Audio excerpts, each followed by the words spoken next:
कवन मैया पहाड़ बसी कवन मैया मंदिरवा हो कि कवन मैया ना बसे नदिया के तिरवा हो कवन मैया ना बसे नदिया के तिरवा हो कवन मैया ना कवन मैया पहाड़ बसी कवन मैया मंदिरवा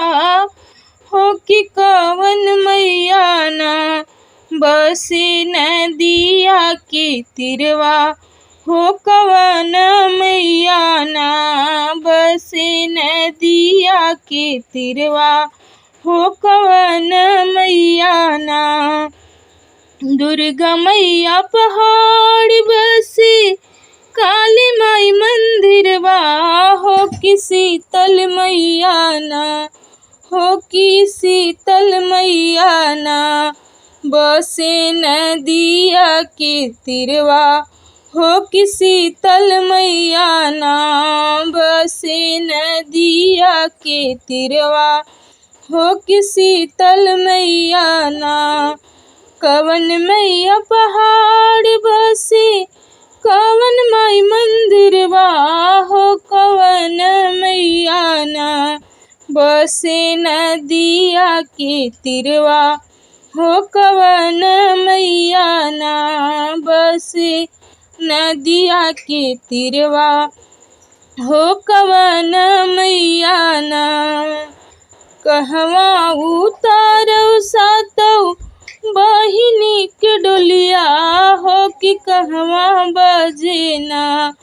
हो कि कहवा बजेना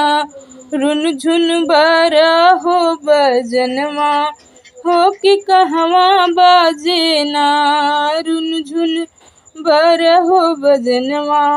हो कि कहवा बजेना कहवा उतारौ सातौ बहिनी की डोलिया हो कि कहवा बजेना रुन झुन बर हो बजनवा हो कि कहवा बजेना रुन झुन बर हो बजनवा हो कि कहवा बजेना निमिया के तरे सातो बहिनी उतारऊँ हो कि चौरा तरवाना बाजे रुन झुन बर हो बजनवा हो कि चौरा तरवाना निमिया की तरे सातो बहिनी उतारऊँ हो कि चौरा तरवाना बाजे रुन झुन बर हो बजनवा हो कि चौरा तरवाना बाजे रुन झुन बर हो बजनवा हो कि चौरा तरवाना